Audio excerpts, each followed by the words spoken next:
الحمد لله رب العالمين والصلاة والسلام على سيد الأنبياء والمرسلين وعلى آله وصحابه أجمعين أما بعد أعوذ بالله من الشيطان الرجيم إنما يخشى الله من عباده العلماء قال النبي صلى الله عليه وسلم إن العلماء ورثة الأنبياء صدق الله العلي العظيم۔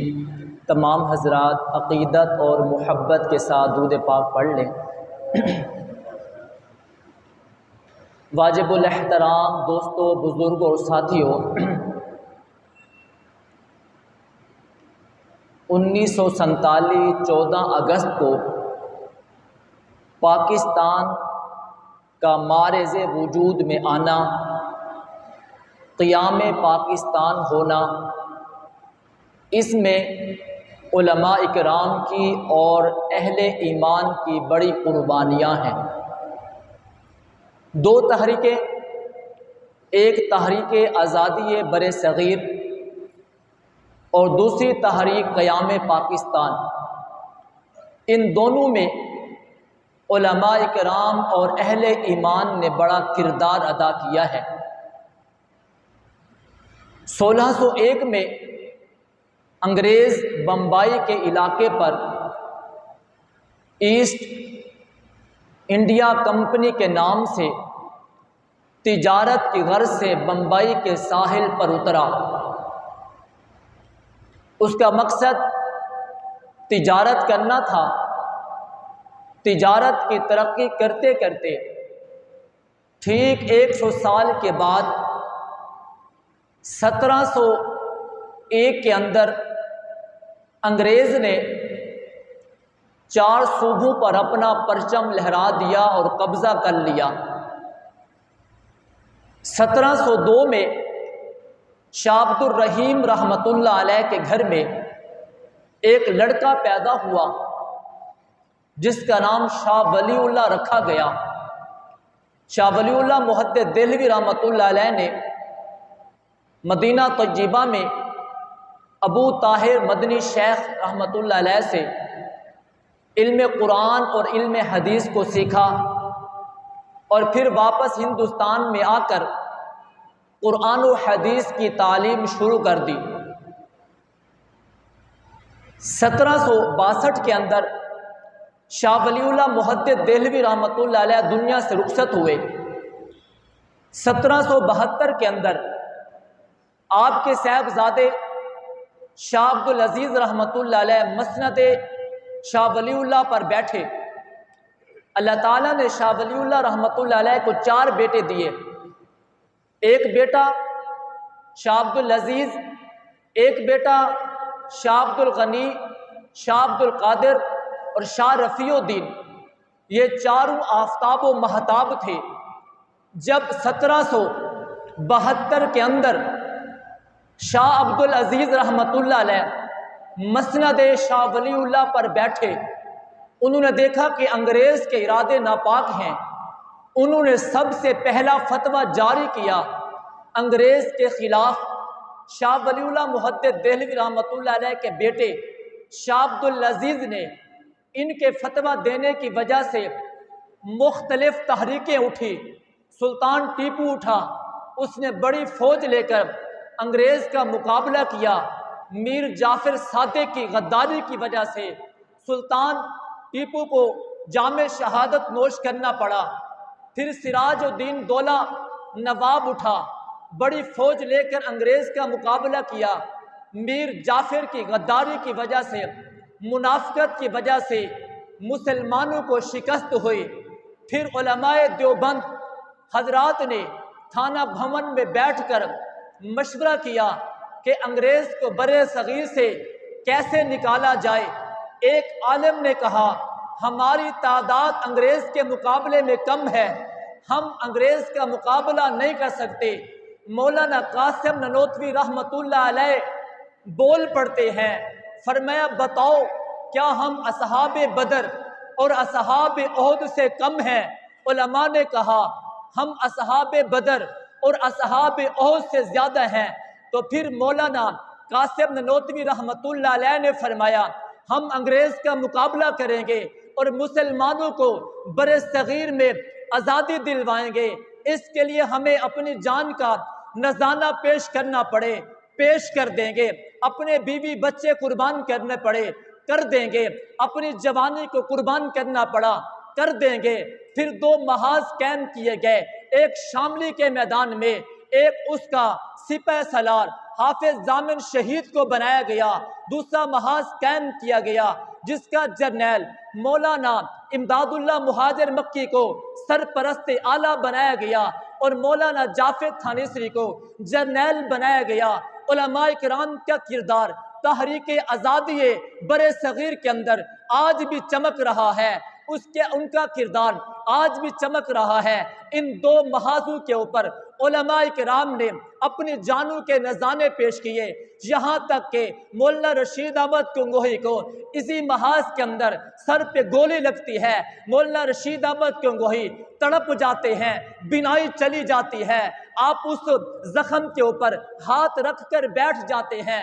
مولانا قاسم نانوتوی نے پوچھا مولانا رشید احمد گنگوہی کیا ہوا؟ فرمایا انگریز کی گولی لگی ہے جس کی وجہ سے معلوم ہو رہا ہے میری آنکھوں کی بینائی ختم ہو رہی ہے۔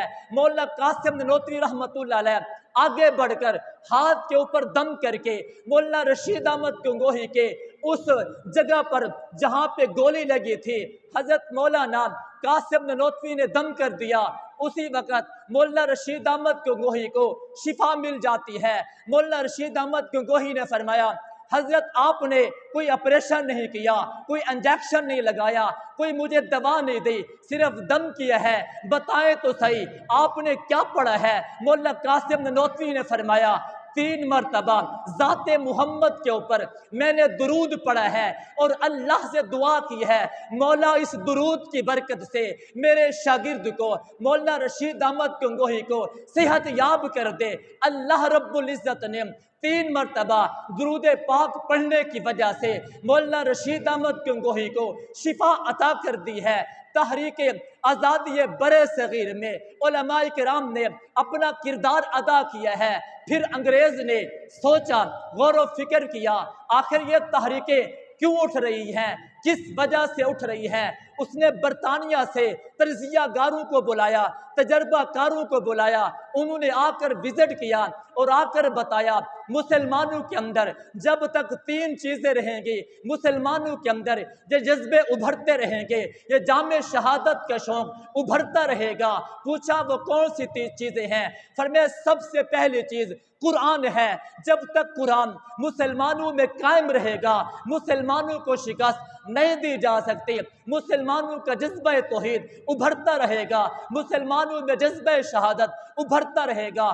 اس نے کہا پھر قرآن کریم کے نسخوں کو جلانا شروع کر دو، یہاں تک کہ قرآن کریم کے نسخوں کو گھروں سے اٹھایا گیا، مدرسوں سے اٹھایا گیا، یہاں تک کہ 3 سال کے اندر 10 لاکھ قرآن کریم کے نسخوں کو جلا دیا گیا۔ پھر انگریز ایک مدرسے کے اندر جاتا ہے، اس نے دیکھا ایک نبینا حافظ بچوں کو قرآن کریم کی تعلیم دے رہا ہے۔ اس نے کہا تو کیا کر رہا ہے؟ اس نے کہا میں قرآن کریم ان بچوں کو حفظ کروا رہا ہوں، یہ قرآن کریم کے حافظ بن رہے ہیں۔ اس نے کہا اب تک ہم نے 10 لاکھ قرآن کریم کے نسخے جلا ڈالے ہیں، دریا برد کر ڈالے ہیں، پھر تمہارا یہ طریقہ سمجھ میں نہیں آتا۔ اس حافظ قرآن نے کہا تم قرآن کریم کے نسخوں کو جلاتے جاؤ، رب کریم نے اتنا جذبہ، اتنی طاقت، اتنا حافظہ ہمیں دیا ہے، ہم دوبارہ قرآن کریم کو لکھوا سکتے ہیں۔ تم قرآن کریم کے نسخوں کو تو جلا سکتے ہو، لیکن قرآن کریم جو سینے کے اندر موجود ہے اس قرآن کریم کو سینے سے نہیں نکال سکتے۔ انہوں نے قرآن کریم کے 10 لاکھ نسخوں کو شہید کر ڈالا۔ پھر علماء کی طرف متوجہ ہوئے اور علماء کرام کو شہید کرنا شروع کر دیا۔ علماء کرام کی تعداد جس کو انگریزوں نے شہید کیا، علماء نے لکھا ہے، تاریخ کی کتابوں میں موجود ہے، 14,000 علماء کرام کو پھانسی کے پھندے پہ لٹکا دیا گیا۔ دہلی سے لے کر پشاور تک کوئی بھی درخت ایسا نہیں تھا جہاں پر کسی درخت پر عالم کی لاش لٹکتی ہوئی نظر نہ آئی ہو۔ ان علماء کرام نے جانوں کے نذرانے پیش کیے۔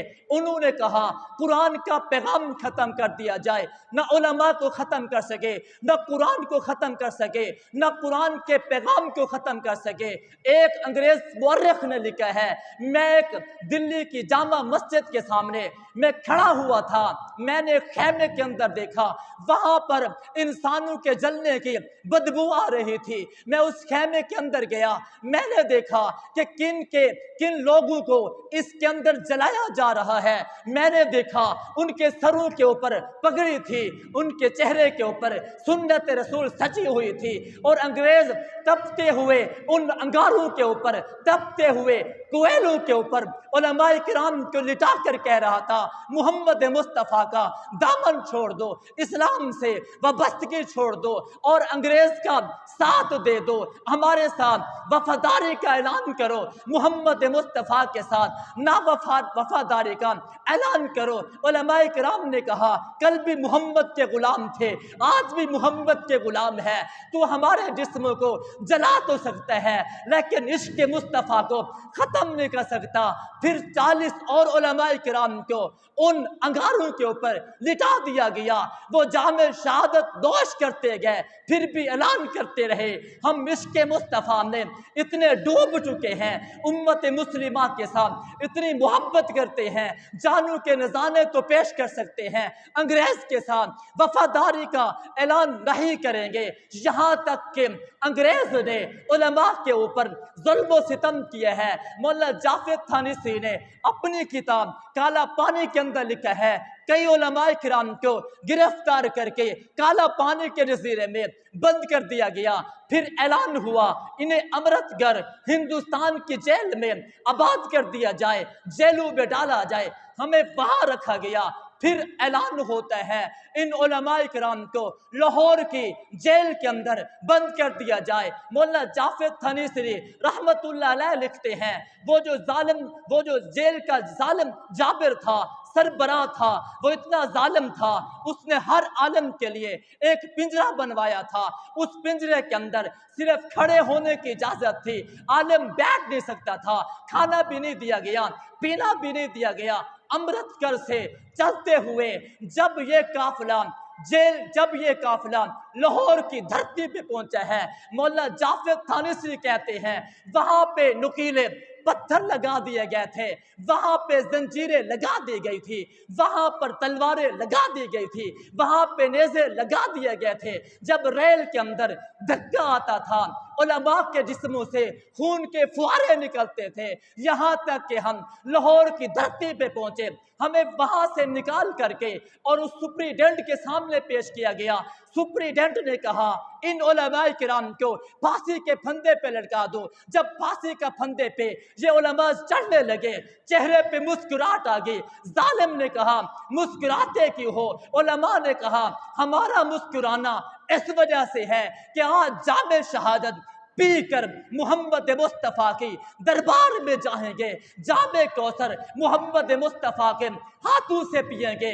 اس نے کہا تمہاری یہ خواہش، تمہاری یہ تمنا میں پوری نہیں ہونے دوں گا۔ پھر اعلان کیا گیا ان علماء کرام کے خلاف ان کو ساری زندگی جیل کے اندر بند کر دیا جائے، ان کی سزا عمر قید کی سزا ہے، جب تک حیات رہیں گے جیل کے اندر رہیں گے۔ جیل میں رہنا تو قبول کر لیا، جسم سے خون کے فوارے نکلتے رہے وہ بھی قبول کر لیا، اپنے ساتھیوں کی جام شہادت پیش کر دی ہے، لیکن انگریز کے ساتھ وفاداری کا اعلان نہ کیا۔ ہر دم محمد مصطفیٰ کے ساتھ وفاداری کا اعلان کرتے رہے۔ بالآخر علماء کرام کی قربانیوں کی وجہ سے انگریز کو 200 سال کے بعد برے صغیر سے نکلنا پڑا۔ پھر علماء دیوبند نے، پھر ان علماء کرام نے جو انہیں اپنی جان کے نذرانے پیش کیے تھے، برے صغیر کے اندر محمد مصطفیٰ کا پرچم پھر سے لہرا دیا۔ آزادی تحریک برے صغیر کے اندر ہمارے علماء نے کردار ادا کیا ہے، اور وہ کردار آج تک چمک رہا ہے، اور وہ کردار آج تک چمک رہا ہے۔ ہمیں آزادی ملی علماء اکرام کی قربانیوں کی وجہ سے۔ اگر علماء نہ ہوتے تو آج ہم غلام ہوتے۔ علماء کی قربانیوں کی وجہ سے اللہ رب العزت نے انگریز جیسے ظالم حکمرانوں کو برے صغیر سے نکالا، اور پھر برے صغیر پر محمد مصطفیٰ کے غلاموں نے محمد مصطفیٰ کا پرچم ہمیشہ ہمیشہ کے لیے لہرا دیا۔ آج تو اذان سن رہا ہے، قربانی علماء کی ہے۔ آج جو تبلیغ کی محنت ہو رہی ہے، قربانی علماء کی ہے۔ آج جو تو قرآن پڑھ رہا ہے، تیرے سینے میں قرآن کا نقشہ موجود ہے، یہ محنت علماء کرام کی ہے۔ علماء کرام نے تحریک آزادی برے صغیر میں اپنی جانوں کے نذرانے پیش کر کے محمد مصطفیٰ کا پرچم لہرا دیا۔ آزادی تحریک برے صغیر کے اندر کردار اہم کس نے کیا؟ علماء نے کیا۔ شاہ عبدالعزیز رحمت اللہ علیہ نے فتویٰ جاری کیا، اس فتوے کی وجہ سے مختلف تحریکیں اٹھتی رہی۔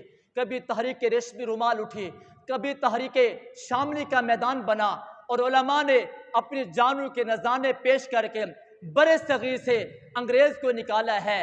پھر ایک اور تحریک اٹھتی ہے، اس تحریک کا نام قیام پاکستان ہے۔ قیام پاکستان کا مطلب ایک ایسا ملک، اس ملک کے اندر لا الہ الا اللہ کا قانون ہوگا، ایک ایسا ملک جس میں محمد مصطفیٰ کا طریقہ ہوگا۔ قائد اعظم محمد علی جناح نے ایک نعرہ بلند کیا کہ مسلمانوں کا ایک الگ ملک ہونا چاہیے، جہاں پہ لا الہ الا اللہ محمد رسول اللہ کا نفاذ ہوگا۔ جب قائد اعظم محمد علی جناح نے اعلان پاکستان کیا تو علماء نے آپ کے ساتھ کھڑے ہو گئے۔ مولانا اشرف علی تھانوی نے اعلان کر دیا، قائد اعظم محمد علی جناح کے ساتھ ہم تیرے ساتھ کھڑے ہیں، تو قدم بڑھا، تیری پشت پناہی کرنے والے، تیرا بازو بننے والے یہ علماء تیرے ساتھ نظر آئیں گے۔ مولانا اشرف علی تھانوی نے اپنے مریدوں میں اعلان کیا، عوام میں اعلان کیا کہ ایک ایسا ملک ہونا چاہیے جہاں پہ لا الہ الا اللہ کا قانون ہونا چاہیے، جہاں پہ محمد مصطفیٰ کا طریقہ ہونا چاہیے، جہاں پہ اخوت ہونی چاہیے، جہاں پہ اسلام کا پرچم بلند ہونا چاہیے، جہاں پہ نماز پڑھنے کی اجازت ہونی چاہیے، جہاں پہ روزہ رکھنے کی اجازت ہونی چاہیے۔ بالآخر 1947 کو 14 اگست کو جب پاکستان کا وجود آ جاتا ہے، قیام پاکستان ہو جاتا ہے، اب علماء کا وفد قائد اعظم محمد علی جناح کے پاس جاتے ہیں۔ مولانا شبیر احمد عثمانی، مولانا ظفر احمد عثمانی، مفتی محمد شفیع صاحب، یہ سارے حضرات قائد اعظم محمد علی جناح کے پاس جاتے ہیں اور آ کر مبارکباد دیتے ہیں کہ مبارکباد ہو، پاکستان کا قیام ہو گیا ہے، پاکستان کا وجود ہو گیا ہے، یہ ہم آپ کو مبارکباد دینے کے لیے ہے۔ اس وقت قائد اعظم محمد علی جناح نے کہا، اگر تمہاری ترجمانی نہ ہوتی، اگر علماء کی قربانی نہ ہوتی، اگر مولانا اشرف علی تھانوی کی قربانی نہ ہوتی، ظفر احمد عثمانی کی قربانی نہ ہوتی، شبیر احمد عثمانی کی قربانی نہ ہوتی، علماء کی قربانی نہ ہوتی، تو پاکستان کا وجود معرض وجود میں نہ آتا، پاکستان کا قیام نہ ہوتا۔ قائد اعظم محمد علی جناح نے پاکستان کے علماء کرام کو خراج تحسین پیش کیا۔ پھر جب پاکستان کا پرچم لہرانے کی باری آتی ہے، قائد اعظم محمد علی جناح نے مولانا شبیر احمد عثمانی سے کہا، اس کراچی کی دھرتی پہ کھڑے ہو کر سب سے پہلے پاکستان کا پرچم آپ نے لہرانا ہے۔ علماء نے لکھا ہے، مولانا شبیر احمد عثمانی نے پاکستان کا جھنڈا لے کر زمین کے اندر گاڑا ہے، گاڑنے سے پہلے قرآن کریم کی پرسوز تلاوت کی ہے، سورۃ الفاتحہ کو پڑھا ہے، پڑھ کر علماء کے لیے، امت کے لیے دعائیں کی ہیں۔ پھر شبیر احمد عثمانی رحمت اللہ علیہ نے پاکستان کا جھنڈا کراچی کے اندر لہرایا ہے۔ پھر جب مشرقی پاکستان میں جھنڈا لہرانے کی بات آتی ہے تو قائد اعظم محمد علی جناح نے حکم دیا مولا ظفر احمد عثمانی کو آپ نے جھنڈا لہرانا ہے، ادھر جھنڈا لہرایا۔ مولا شبیر احمد عثمانی نے ادھر جھنڈا لہرایا، مولانا ظفر احمد عثمانی نے۔ قائد اعظم محمد علی جناح جانتا تھا علماء کی قربانی کو، اگر علماء کی قربانی نہ ہوتی تو پاکستان کا وجود بھی معرض وجود میں نہ آتا۔ یہی وجہ ہے قائد اعظم محمد علی جناح اتنا خوش ہوا، اس نے کہا ہاں جب میں دنیا سے چلا جاؤں میرا جنازہ پڑھانے والا اور کوئی نہیں ہوگا۔ پوچھا بتاؤ تیرا جنازہ کون پڑھائے گا؟ فرمایا شیخ الاسلام شیخ العرب والعجم حضرت مولانا شبیر احمد عثمانی میرا جنازہ پڑھائیں گے۔ شبیر احمد عثمانی نے قائد اعظم محمد علی جناح کا جنازہ پڑھایا ہے اور پڑھا کر بتایا ہے کہ پاکستان کے حقیقی وارث یہی علماء ہیں۔ پاکستان کے معرض وجود میں اگر قربانیوں کو دیکھنا چاہتے ہو نظر آئیں گی، جہاں پر عوام نے اپنی قربانیاں دی ہیں وہاں پر پاکستان کے وجود کے لیے علماء نے اپنی قربانیاں دی ہیں۔ آج بھی علماء کرام ہر میدان میں آگے نظر آتے ہیں۔ علم قرآن کو اٹھا کے دیکھ لے، سب سے زیادہ قرآن کریم کی تفسیر لکھنے والے یہی علماء نظر آتے ہیں۔ مفتی محمد شفیع صاحب نے 10 جلدوں کے اندر معارف القرآن لکھی ہے، مولانا ادریس کاندھوی رحمۃ اللہ علیہ نے معارف القرآن لکھی ہے، مولانا اشرف علی تھانوی رحمۃ اللہ علیہ نے بیان القرآن لکھا ہے۔ سیرت کی بات آ جائے تو مولانا اشرف علی تھانوی نے نشر الطیب فی ذکر النبی الحبیب کتاب لکھی ہے۔ ہادی عالم انہی علماء نے کتاب لکھی ہے سیرت مصطفیٰ۔ مولانا ادریس احمد کاندھوی نے 3 جلدوں میں کتاب لکھی ہے۔ فتنہ قادیانیت کی بات ہو تو مولانا ادریس احمد کاندھوی نے کتاب لکھی ہے۔ مولانا انور شاہ کشمیری نے ختم نبوت کے لیے کتاب لکھی ہے۔ میں علماء کا کون کون سی قربانی پیش کروں؟ اگر صحابہ کا مسئلہ ہوتا ہے علماء سامنے نظر آتے ہیں، ختم نبوت کا مسئلہ ہو علماء سامنے نظر آتے ہیں، جہاد کا مسئلہ ہو علماء تمہاری رہنمائی کرتے ہوئے نظر آتے ہیں، پاکستان کا وجود ہو اس کے لیے بھی علماء نے کردار ادا کیا ہے۔ آج پاکستان کے تحفظ کی بات ہو، آج پاکستان کے دفاع کی بات ہو، آج پاکستان کے سرحدوں کی حفاظت کی بات ہو، پاکستان کے نظریے کی حفاظت کی بات ہو تو علماء نے یہاں تک کہہ دیا ہے پاکستان کی سرحدوں کی حفاظت کرنے والے افواج پاکستان نظر آتی ہے اور پاکستان کے نظریہ کی حفاظت کرنے والے علماء کرام نظر آتے ہیں۔ پاکستان کے نظریے کی کس نے حفاظت کی؟ بولے بھائی علماء نے۔ اور علماء کہتے ہیں جب پاکستان کے وجود کے بقا کی بات آئے گی، سلامتی کی بات آئے گی، دفاع کی بات آئے گی تو سب سے پہلے پاکستان کے دفاع کے لیے سرحدوں پر کھڑے ہونے والے بھی علماء نظر آتے ہیں۔ آج جب 14 اگست کا دن آتا ہے جہاں پر تو پرچم کشائی کرنے کے لیے پرچم پاکستان کو اٹھا کر گھر میں لگاتا ہے، وہاں پہ علماء کرام جامعۃ الرشید میں جا کے دیکھ لے، ایک بہت بڑا جلسہ ہوتا ہے۔ اس جلسے کے اندر 14 اگست کے اندر پاکستان کا پرچم لہرایا جاتا ہے۔ دارالعلوم کراچی کے اندر جا کے دیکھ لے 14 اگست کو جہاں پر تو پاکستان کا پرچم لہراتا ہوا نظر آتا ہے، یہی علماء کرام پاکستان کا پرچم اپنے مدارس کے اندر، اپنے گھروں کے اندر، اپنی خانقاہوں کے اندر پاکستان کا پرچم لہراتے ہوئے نظر آتے ہیں اور دنیا والوں کو پیغام دے دیا ہے، دنیا والوں سمجھ لو علماء کرام بھی آج بھی پاکستان کے ساتھ کھڑے ہیں۔ پاکستان کا دفاع کل بھی علماء نے کیا تھا، پاکستان کا دفاع آج بھی ہم ہی کریں گے۔ ہماری دعا ہے اللہ ان لوگوں کو اپنی طرف سے جزائے خیر دے جو انہیں قیام پاکستان کے لیے اپنی جان کی قربانی دی، جو انہیں آزادی تحریک بر صغیر کے لیے علماء کرام نے قربانیاں دی ہیں۔